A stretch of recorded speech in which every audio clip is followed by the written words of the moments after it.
If our work isn't enough for us to stand out amongst a sea of photographers, then what is? It's you. It's your personal brand.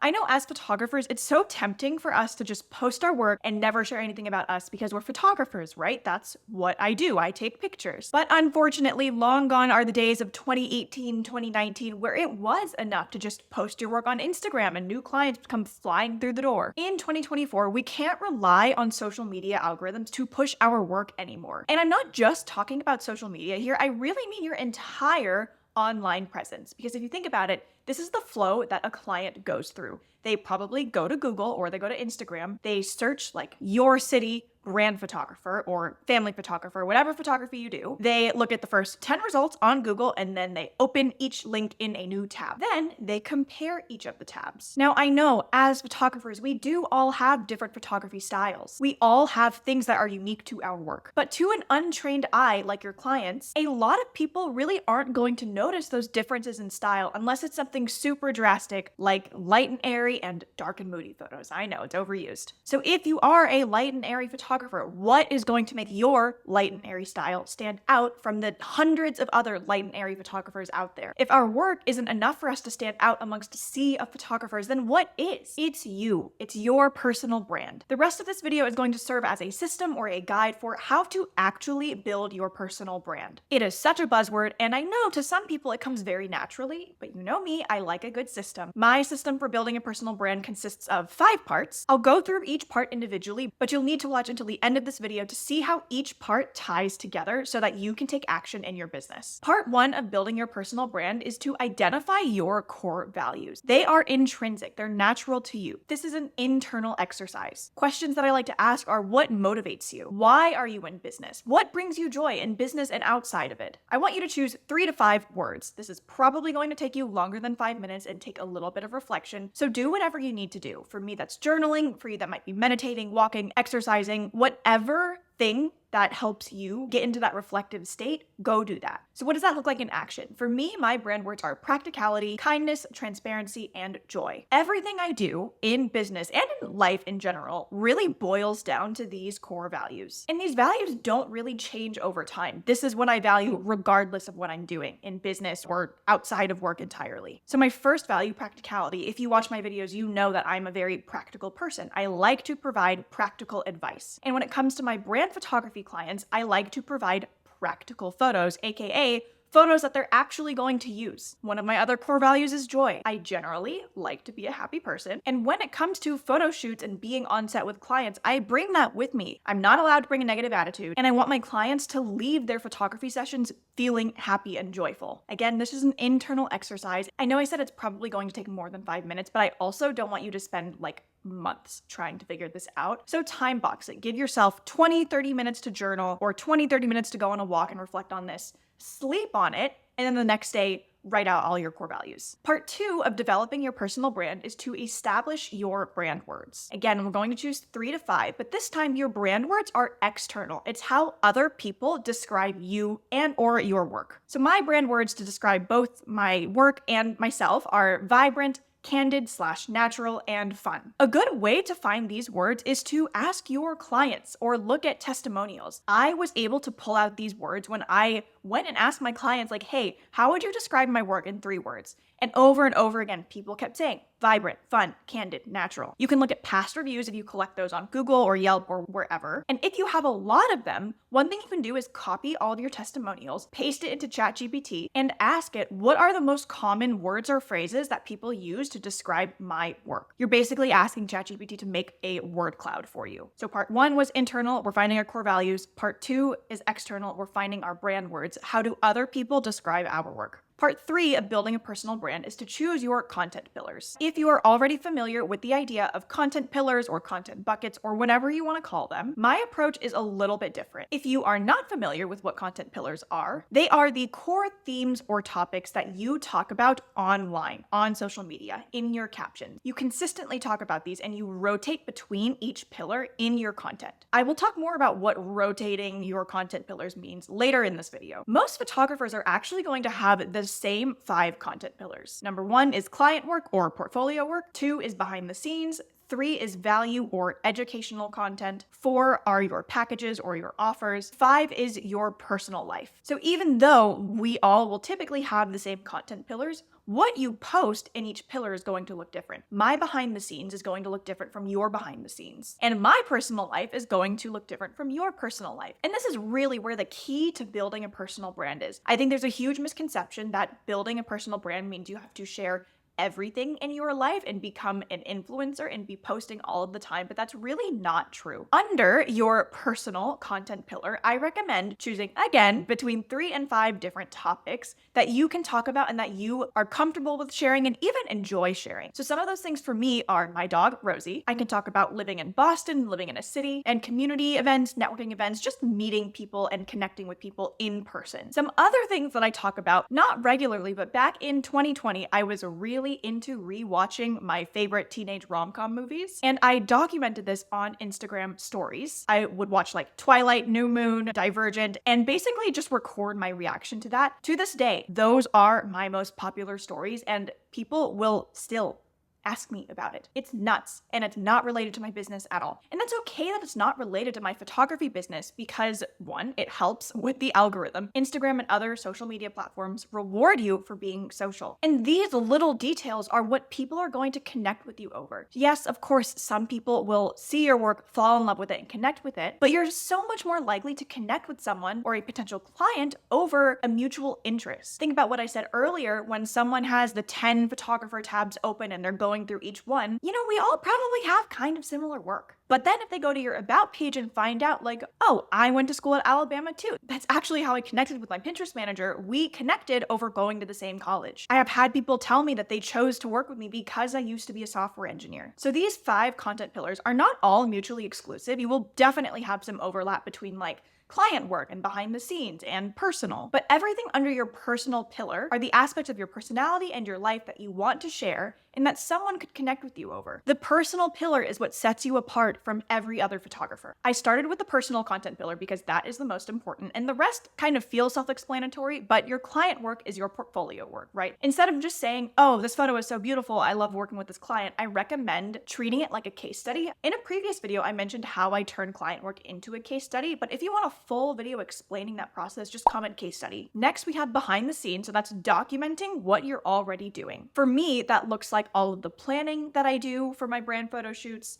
location scouting, helping plan wardrobe, communicating with my team, and then the day of the shoot, it's recording what is my process like? Do I have lights? Are we on location? Do I have my team of my wardrobe stylist and makeup artist there? I love behind the scenes content because once you have it, it's so easy to use, but just remember to actually capture it. I know when I'm on set on photo shoot day, I get so focused that I always forget to capture behind the scenes. So if you're able to just set up your phone and just have it record, you're gonna end up with like a 20-minute recording. It's fine. Clip it down to 30 seconds later, but have something. Alternatively, you can bring an assistant with you and tell them exactly what you want, record 10 to 20-second clips of me instructing or posing my client, and then you can build up a bank of content to use later. The third content pillar is value or educational posts. And what I mean by this, we're not just teaching random things, right? You want to think about your ideal client. When they come to you, what questions are they asking and how can you educate them to show them that you are the expert? For me, as a brand photographer, what that looks like is creating content around the importance of organizing your wardrobe and being intentional with it, the importance of hiring a hair and makeup artist for your brand photo shoot, how to know if you're ready for a brand photo shoot, or how to choose the type of package that you need. These are questions that people are asking right before they decide to hire me. The best time to collect this information is if you do an initial sales or discovery call with potential clients. Just ask them what made you want to reach out to me and why are you looking for photos now? That's a double win because it helps you understand where they're at and how you can help them in their search for a photographer,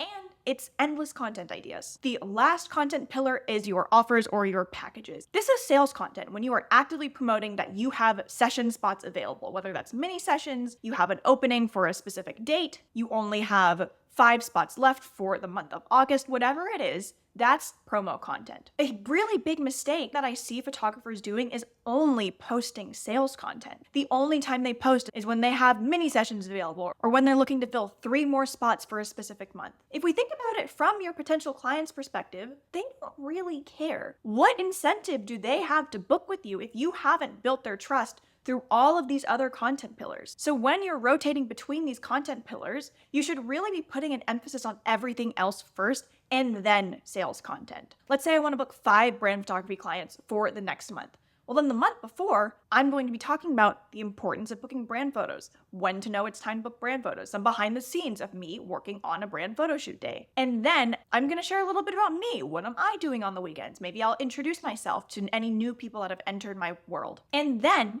I will post sales content. I will say, I have 5 openings for next month. DM me to get started and we'll book your spot. If we look at a calendar, you can rotate through the content pillars for each post that you're making. Let's say you have a Monday, Wednesday, Friday posting schedule. Monday could be client work. Wednesday could be behind the scenes. Friday could be personal. The next Monday could be educational. The next Wednesday could be more client work. And then that Friday is sales content. What we don't want to do is have every single post be only sales. I'm not saying that you can't sell in every post. We should always be selling. We're business owners. But we want to balance it by giving something to the potential client. What I'm getting at here is we have to say more than just booking for November. Make the meat of your post something useful to your potential client, and then you can have a call to action at the bottom that says, get in touch. Just give them something. Those are the first 3 parts of building your personal brand, right? We need to uncover our core values. We need to find our brand words, decide on our content pillars, and now it's time to take that and put it into action. So part 4 of building a personal brand is to learn how to curate your photos effectively. Now, as you are choosing photos to add to your portfolio or to publish on Instagram, we want to make sure that each photo that you choose is in line with your core values and your brand words. Obviously, the ideal situation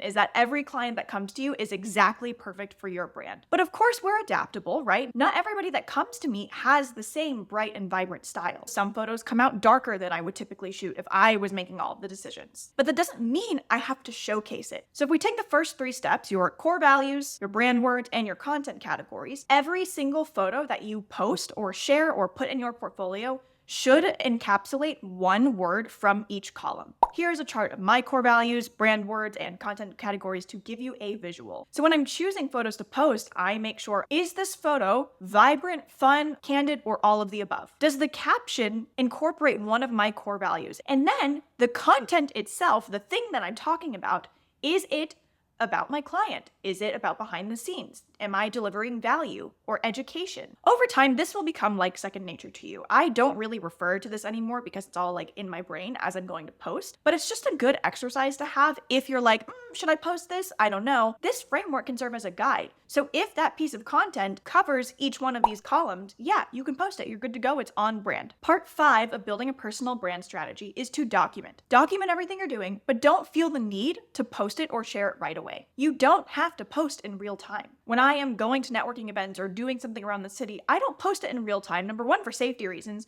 but also I don't want to be glued to my phone. I want to enjoy the thing that I'm doing, and I can post it later. Nobody's gonna know if you did the thing yesterday and are posting it today. What matters is that you get the content out there. When I'm on photo shoot day and I'm capturing behind the scenes, I don't post it while I'm at the photo shoot. I want the focus to be on the client. I can post it the next day, the next week, whenever, but as long as I have it, then I know I can post it later. Now, my goal with this guide is not to have you overthink everything. If you want to post something quick and funny and in the moment, please do it. I would rather you post something rather than nothing. Once I was just browsing the internet and I came across this Balenciaga croc heel for multiple hundreds of dollars. It doesn't land anywhere in my content pillars or my brand words or my core values, but it was funny. And I thought it was funny, so I posted it. But in doing that, I'm still sharing a piece of my personality, right? The goal of this framework is to give you a launch pad for if you draw a blank when you want to post a photo. You can refer back to this framework to help you jumpstart any ideas. Let's say you have your favorite photo from a session, but you just don't know what to caption it. Can you talk about the client case study? Can you share a behind the scenes story of how you took this photo or the location or anything about the session? I recommend revisiting this exercise every 1 to 2 years because we don't want to be changing your core values like every 3 months. They probably shouldn't change. We want to build consistency, but we also want to make sure that your content pillars evolve as you grow. The things that I share under my personal pillar have changed a lot over the years, and that's okay. If you are bustling with ideas and ready to take action on this, amazing, great. But if you're like, Emily, this is helpful, but I think I need a little bit more support in implementing this for myself, I want to share with you that I have a monthly membership that helps you do just that. My membership is called the business side blueprint, and inside of it, I walk you through my A to Z roadmap for building a profitable photography business. Personal branding is part of my approach, but it really is just a fraction of the whole system to building a profitable photography business. Running a business is more than just marketing and building a personal brand. If the business side is something that you struggle with, I created the business side blueprint to help you turn your passion for photography into a joyful business that is fulfilling as it is profitable. Inside of my membership, there are core video trainings that you can access at any time, and we also have live weekly group coaching calls and a Slack community so you can get support in whatever way that you need it. It's not just a course because you're getting personalized feedback from me. I am there in Slack every day. I'm on the weekly group coaching calls. I'd love to see you inside the Business Side Blueprint membership. Otherwise, I'll see you in the next video.